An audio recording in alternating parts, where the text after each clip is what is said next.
we go.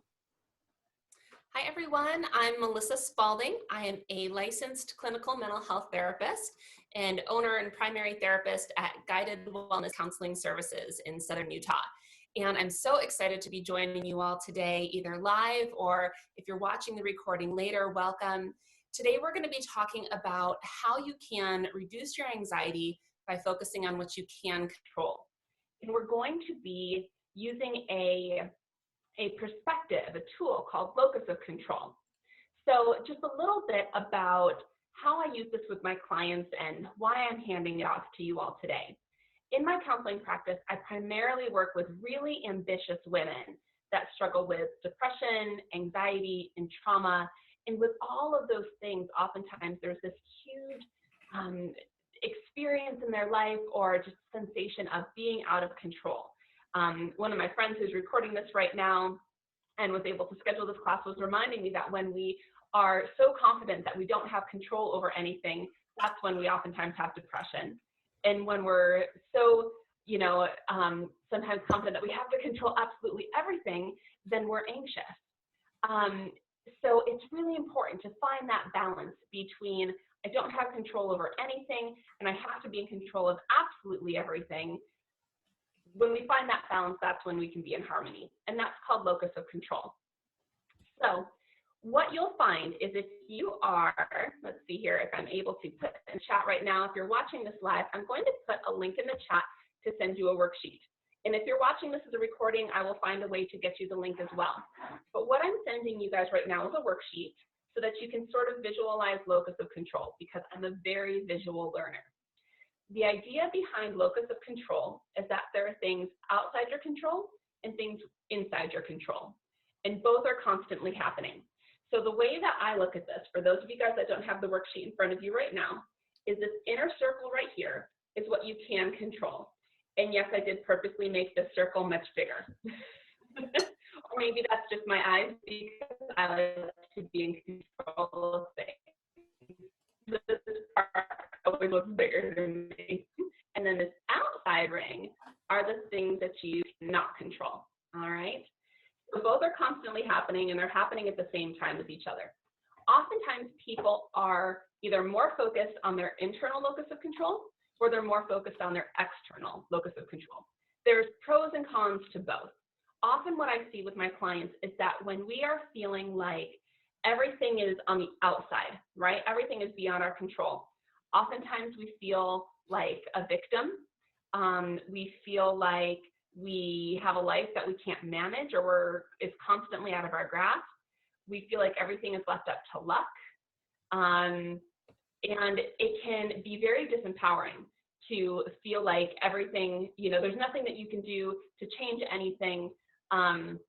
You're just sort of helpless and hopeless. So that's one of the downsides of the external locus of control. One of the upsides is that it's really important to know what are these factors going on around you that you might want to adjust to. If you know you can't control the weather on your wedding day and you create a plan B, that just makes you a smart bride, right? It doesn't necessarily make you an anxious and controlling person. It just means now you're set up for a better outcome because you considered what was outside of your control. Right? When we are more focused on our internal locus of control, right? The things that we can control. When we hyper-focus here, oftentimes we become over-controlling or overbearing because we're just thinking, what can I do? What's next? What can I manage? What can I put on a list? What can I control? And I gotta be honest, you guys, that's my comfort zone. I'm going to throw it out there. I love being on the inside here, but the problem is that no matter what I do on this inside part, there's always going to be things happening around me that I can't change, that are outside of my grasp, okay? So we've got to be mindful of both areas.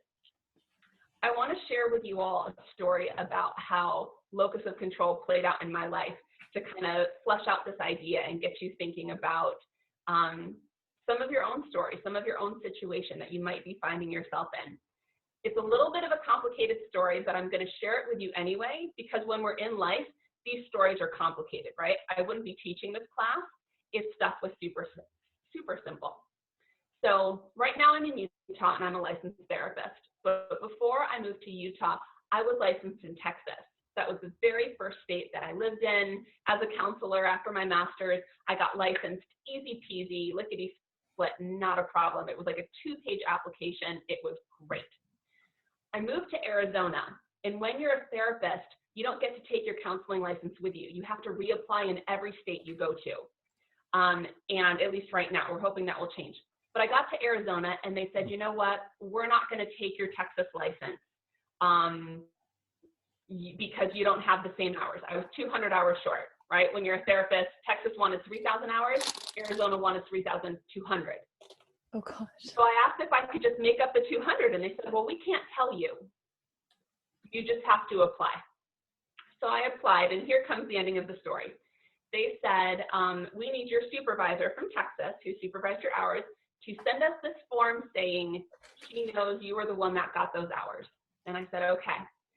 And I talked to my supervisor, and the form that they wanted didn't exist in Texas.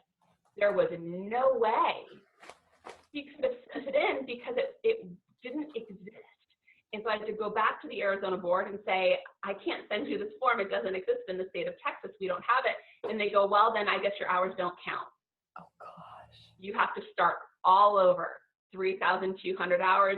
It has to take you a minimum of 2 years. You can't go faster. You have to spend 2 years doing it, more than 2 years. So I felt totally at a loss. I was years into my career. I just lost my license, what I thought I was bringing with me. I had to start completely over. And I remember walking in the park just feeling totally devastated. And I remember thinking, okay, I am going to fill out this application with the nicest handwriting I can possibly manifest. I'm going to make my application so easy on the eyes that they're not going to have to think twice when they're reading my email address or my phone number or anything. And when I call, I remember the woman's name was Doreen, I think. I'm going to say, Doreen, how are you? How was your weekend? How are the grandkids? Happy Valentine's Day, Doreen.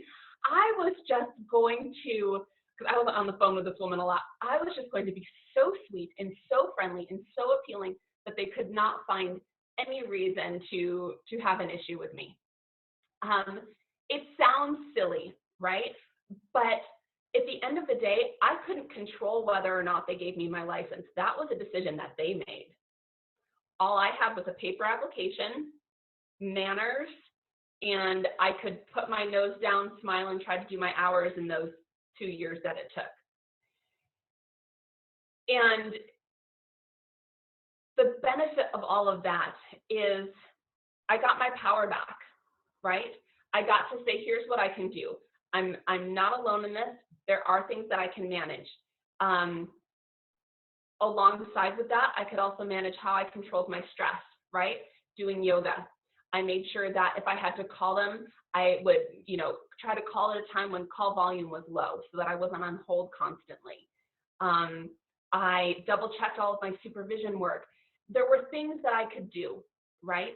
When I had to go to Phoenix to attend a meeting, I made sure to give plenty of time for the drive. I made sure to dress appropriately.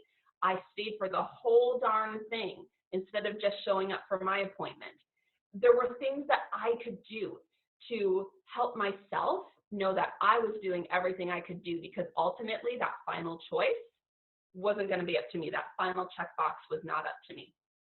So when you're using this worksheet for locus of control, and this is a great exercise for kids too. If you've got little ones at home, talking to them about what they can do to help manage their mood or to feel better is really important. And if you think about it, we often do this all the time with our kiddos. I have a 3-year-old at home, and when he falls down, right, even if he's not seriously injured, I try to find things that are within his control, right? Like, do you want a Band-Aid? Yes, of course he wants a Band-Aid because he's 3. And I'll ask him, do you want to go get the Band-Aid or do you want Mama to go get the Band-Aid? Of course he wants to go get the Band-Aid because he's 3. And does he want a regular Band-Aid or a Trolls Band-Aid? I try to find those little things where in that vulnerable moment where he's hurt and he feels powerless and embarrassed, and scared that he has things that he can control. He wants the Band-Aid. He's going to go get it because he is a big boy. He wants trolls.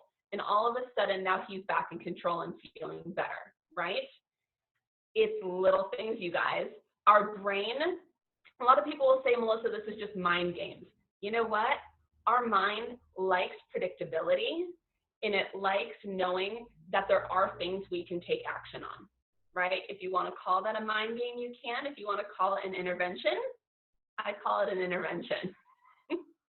So when you're filling out this worksheet later, what you're going to do is you're going to identify first what is something that you're stressing about, right?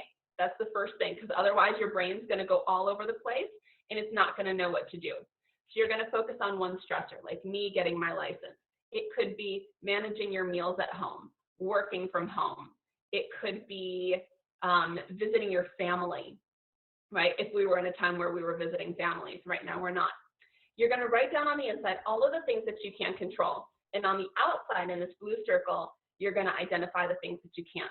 And I want you to notice just how your mood might shift while you're filling this out, okay? I'm going to give you guys a quick example, because when you click on this link, you're going to get a blank worksheet, and then you're going to get one that is an example.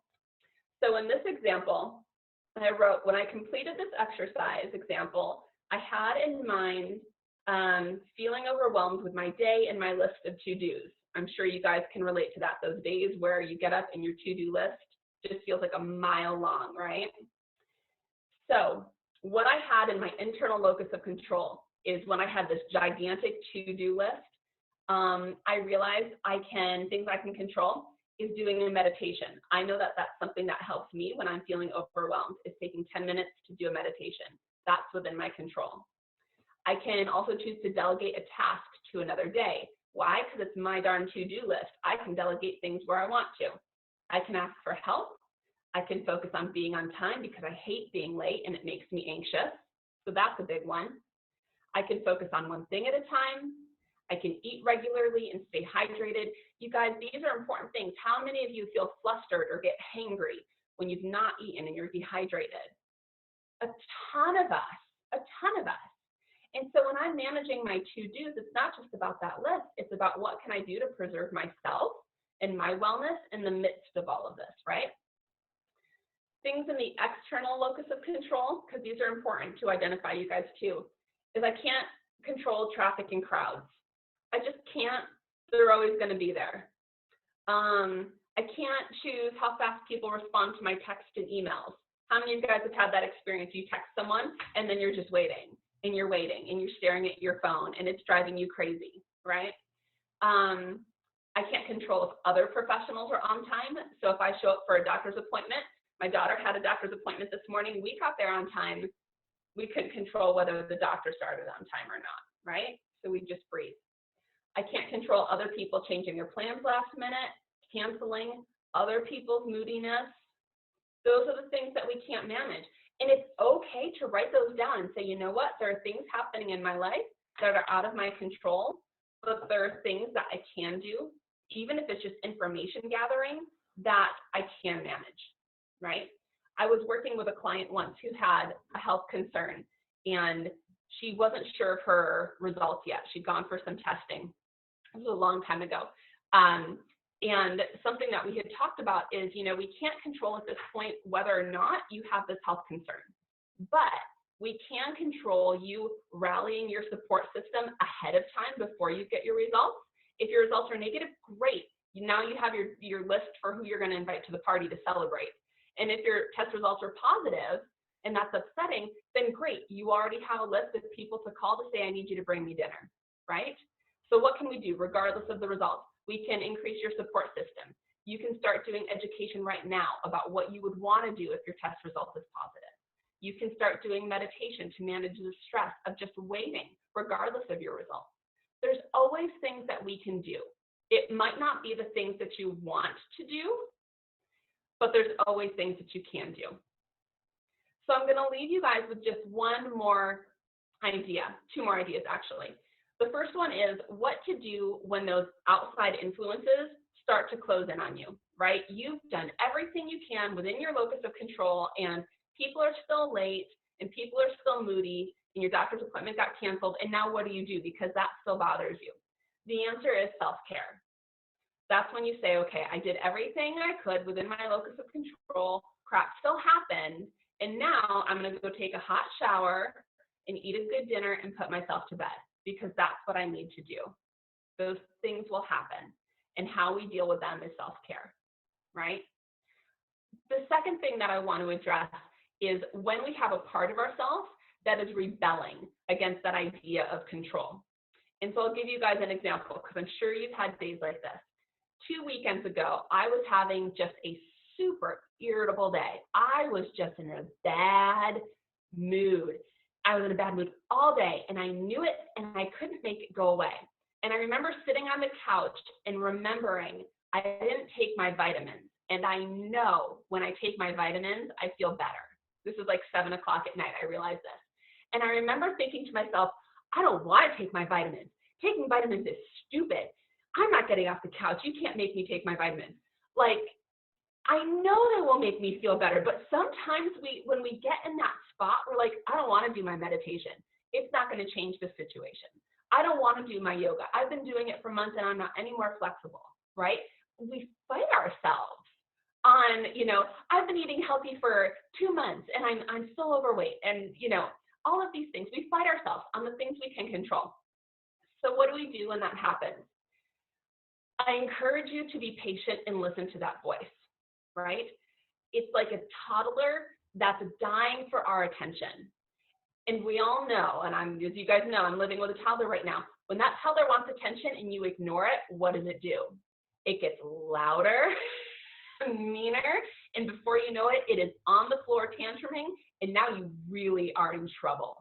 If you just stop for a moment and listen to that part of you that's saying, no, I don't want to. This is hard. Slow down and make space for that voice. Take some deep breaths. And then see if there's any other part of you that wants to speak. For me in that moment, there was a part of me that says, Melissa, you know those vitamins are going to help. You went through this last week too, and when you took your vitamins, it helped. You can do this. They're in the kitchen, and I pep talked myself all the way, walking around the corner and taking my vitamins and coming back. But it was hard in that moment. So we have to make room for those conversations within ourselves to acknowledge when we're fighting that opportunity to manage our anxiety or depression or manage that loss of control, and make room for that story, make room for that conversation, and you'll be surprised how much easier it is to move through it. So I hope this has been helpful for you guys. One of the biggest things that you can do is actually sit down with this worksheet and fill it out. Don't just think about it. Don't just say, wow, Melissa, great conversation. Thanks for sharing your stories. Sit down and do the worksheet. It'll take you 5 minutes, and you can do it again and again and again. It's a circle within a circle. So if you have any questions, I encourage you to pop them into the chat bar, or if you're able to take yourself off mute, please pop in, and we'll just kind of give you all a second to do that. While you're doing that, I will say, if you're a member of the Famdemic Facebook group, I will put the link to the worksheet on that Facebook page. So know if you are watching this later and you are a member of that Facebook page that you can go back and see the link there. Melissa, I love what you have shared. And I was thinking about that, because oftentimes when you feel anxiety, when I think of feeling anxiety, I think about life in general. But there definitely are certain areas in my life when I think about it, I'll get there could be business or my personal health goals, like my yoga goals or whatever.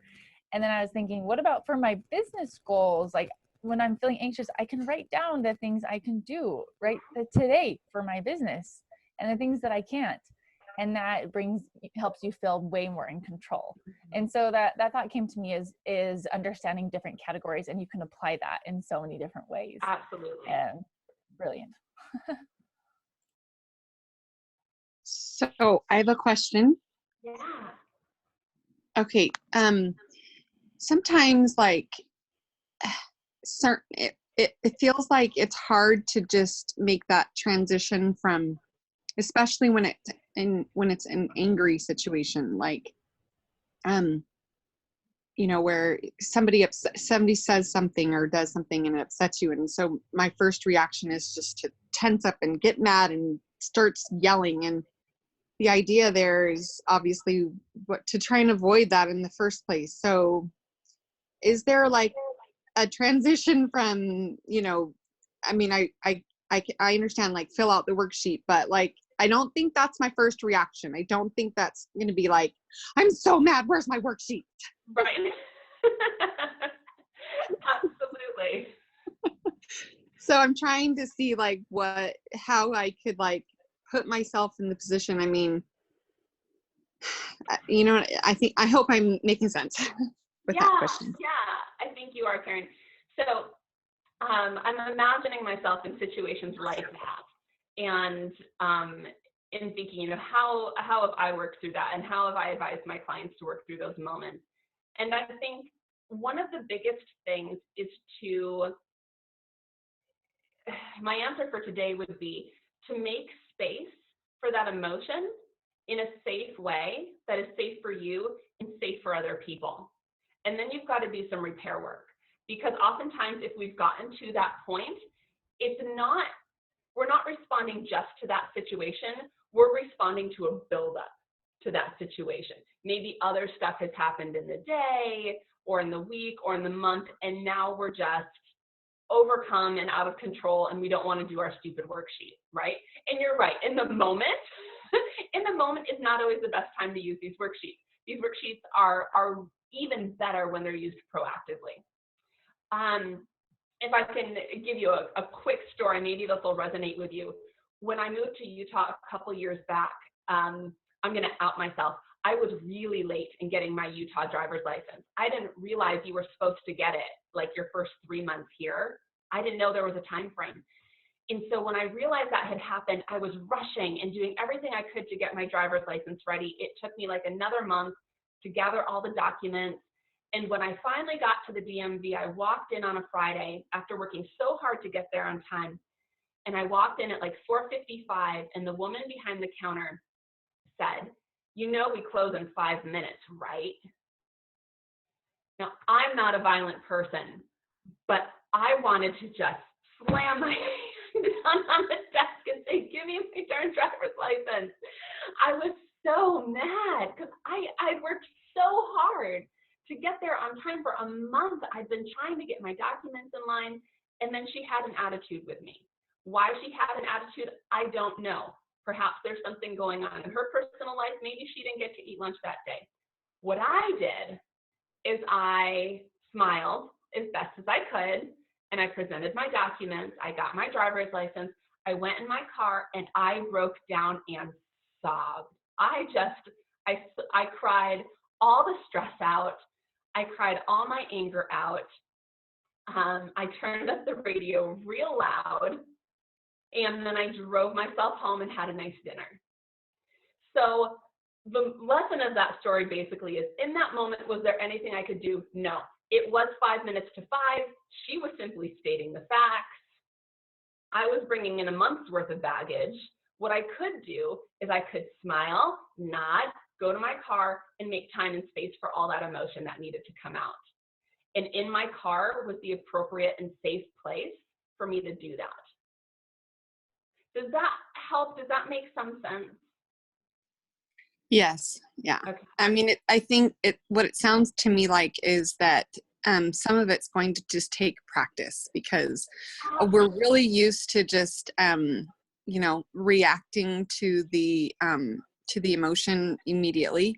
And instead, what we need to do is make that space. You know, actually, I was talking with someone, and they were talking about like picturing it like if you're in a really tiny room and it starts to fill with water.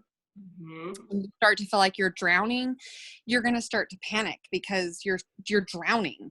But if you all of a sudden open the door and make space for that water, then all of a sudden the amount of water is just at your feet, and you're like, okay, I can wade through this water just fine.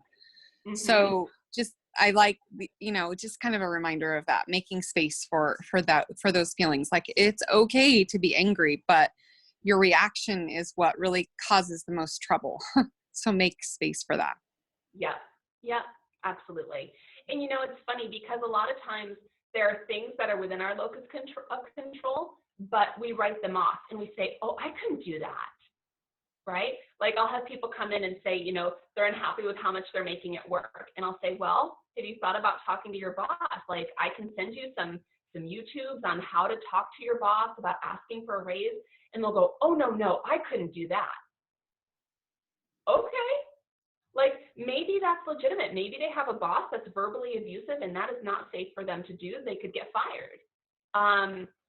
But oftentimes it's just oh, no, I couldn't possibly. Who am I to do that? I don't have the skills to do that. I don't have the confidence to do that.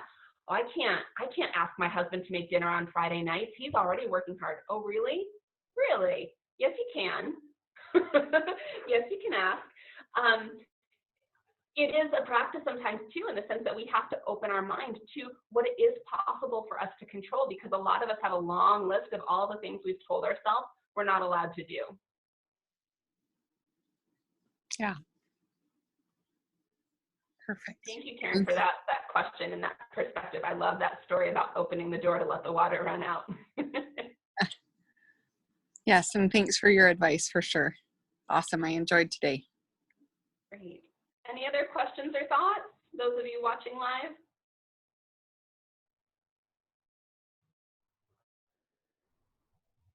All right. Well, we are going to wrap it up here for today. Thank you guys so much. And like I said, if you're on the Pandemic page, go back and I will put that link to the worksheet. I wish you all well. Bye. Thank you, Melissa. See ya. Thank you.